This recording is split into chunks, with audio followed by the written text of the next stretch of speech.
John Hancock adalah seorang gelandangan yang suka mabuk-mabukan. Dia juga terlihat tidur di pinggir jalan. Kemudian datang seorang anak kecil yang mencoba membangunkannya sambil menunjukkan ke arah televisi yang sedang menyiarkan siaran langsung berita perampokan bersenjata.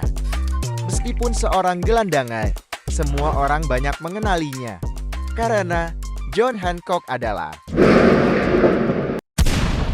superhero.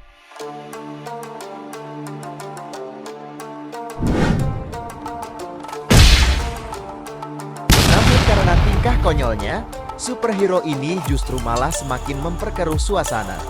Terlihat dari banyaknya kerusakan yang ditimbulkan oleh aksi superhero itu. Ya, meskipun penjahatnya berhasil ditangkap.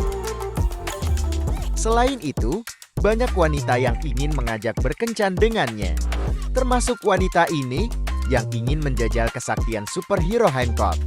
Dan benar saja, saat mau muncrat John Hancock melampar wanita itu agar selamat dari tembakan maut. Karena merasa ketakutan, wanita itu pun pergi begitu saja. Dia adalah Ray Embry, seksi humas di sebuah perusahaan asuransi, yang sedang mempromosikan logo barunya, namun terlihat konyol bagi rekan-rekan kerjanya. Saat pulang kerja dia terlihat sedang mengapot dan tidak menyadari kalau mobilnya terjebak di tengah rel kereta api. Dan Hancock pun datang. Seperti biasa dari aksi superhero-nya itu, banyak sekali kerusakan yang ditimbulkannya. Dan orang-orang pun mulai menyemoohnya. Namun datanglah Ray Embry yang mencoba melerai warga. Hancock pun diajak ke rumah Ray Embry sebagai bentuk terima kasih karena Hancock sudah menyelamatkan nyawanya. Entah kenapa, ekspresi dari istri Ray Embry sangat berbeda. Dia tampak terkejut saat pertama kali melihat John Hancock. Ada apa gerangannya? Dengan tatapan tajamnya, dia selalu memandangi gerak-gerik John Hancock meski sedang makan sekalipun. Di sela makan bersama, Ray Embry yang seorang spesialis humas mencoba menawarkan diri untuk menjadi mentor dari Hancock. Malam harinya, istri Ray Embry mengutarakan unek-uneknya kalau dia sangat tidak suka dengan perangai Hancock. Namun Ray Embry begitu membelanya dan mempertanyakan sikap istrinya yang begitu membenci Hancock. Padahal Ray Embry berencana untuk melakukan hal baik, yaitu mencoba mengendalikan Hancock. Hancock pun akhirnya mau untuk direhabilitasi oleh Ray Embry. Dia pun melakukan superhero landingnya sembarangan untuk menuju ke rumah Ray Embry, sehingga jalan raya menjadi rusak. Di situ ternyata ada bocil songong yang terus mencela Hancock. Bocil itu langsung dia bawa terbang dan melepaskan anak itu dari atas. Dan menangkapnya lagi, hingga membuat bocil songong itu menangis sambil memanggil mamanya. Di dalam rumah, Ray Embry mulai meneliti kasus dari Hancock dan memperlihatkan beberapa video tentang kecerobohan dan dampak dari aksi superhero Hancock.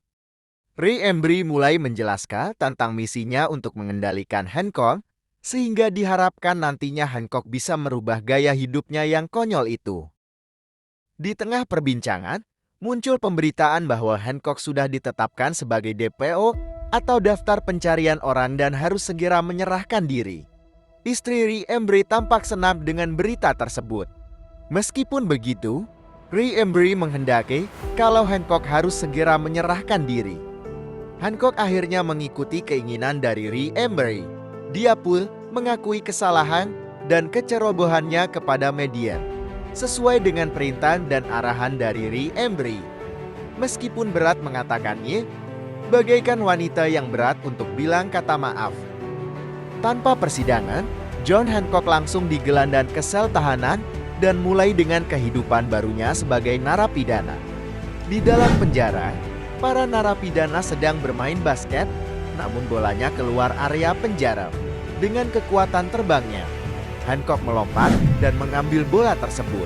Polisi penjaga sangat gelisah saat melihat Hancock berada di luar penjara. Meskipun peluang untuk kabur sangatlah besar, namun John Hancock tidak melakukannya karena dia menyadari bahwa yang dilakukannya selama ini adalah sebuah kesalahan. Di depan para tahanan lain, John Hancock mengakui itu semua dan itu membuat dia lega. Hingga akhirnya Hancock dipanggil oleh kepolisian untuk menghentikan aksi perampokan bersenjata. Para perampok sudah melumpuhkan semua orang yang ada di dalamnya. Dengan kostum baru yang diberikan oleh Ray Emery, Hancock datang dengan pendaratan yang sedikit terkendali tanpa merusak apapun.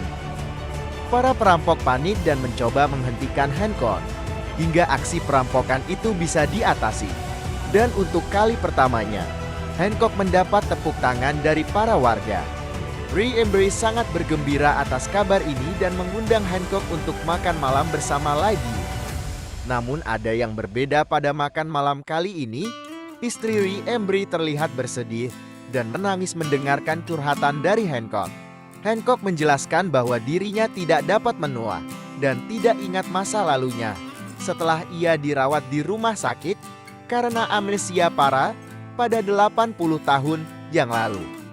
Hancock membopong Ray Emery yang tengah mabuk dan menidurkannya di ranjang dalam kondisi setengah sadar. Ray Emery berpesan kepada Hancock untuk terus menjadi orang baik yang disukai banyak orang. Kesempatan ini dimanfaatkan istri Ray Emery untuk mendekati Hancock seperti orang yang sedang berselingkuh. Mary dan Hancock pun saling berciuman. Namun tiba-tiba, istri Ray langsung melempar Hancock hingga keluar dan berkata kepada Hancock untuk tidak mendekati Ray Emery lagi. Hancock pun merasa heran bagaimana istri Ray Emery mempunyai kekuatan seperti itu. Keesokan paginya Ray Emery kaget melihat pintu rumahnya sudah hancur berantakan. Istri Ray Emery berkata kalau semalam Hancock tidak sengaja bersin dan mengenai pintu depan. Namun Hancock kembali ke rumah untuk mencari jawaban dan dia mulai menguji seberapa besar kekuatan istri Ray Emery. Termasuk menusuk, memukul.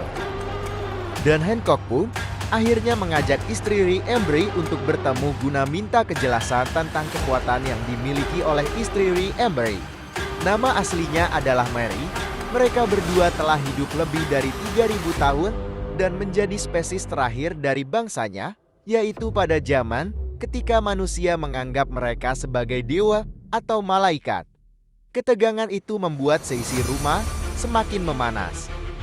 Setelah mengetahui ini semua, Hancock berencana untuk mengadu kepada Ray Emery, namun istri Ray Emery tidak setuju dan terbang mengejar Hancock.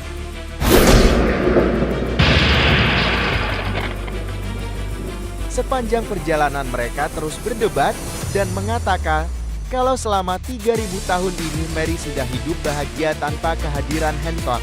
Namun Hancock terus mencercanya karena Hancock benar-benar tidak ingat apapun hingga terjadi perkelahian hebat antar keduanya. Kerusakan parah tak terhindarkan dan mengenai gedung tempat Ray Emery bekerja. Hingga akhirnya Mary mengatakan kalau Hancock adalah hal terindah yang dia miliki selama ini, dan itu terdengar jelas oleh Ray Emery. Mary menjelaskan kalau Mary dan Hancock diciptakan untuk berpasangan dan saling terikat satu sama lain. Jadi secara teknis Mary dan Hancock dulunya adalah pasangan suami istri sebelum Ray Emery lahir. Semuanya pun berlalu. Keesokan harinya telah terjadi perampokan di sebuah toko. Hancock datang dan pemilik toko memberi isyarat kalau perampok itu bersembunyi di bawah. Perampok ditarik keluar dan Hancock tertembak. Namun entah kenapa kekuatan itu hilang. Hancock terluka karena tembakan tersebut. Mary mengunjungi Hancock di rumah sakit dan mulai terbuka untuk menceritakan kejadian sebenarnya.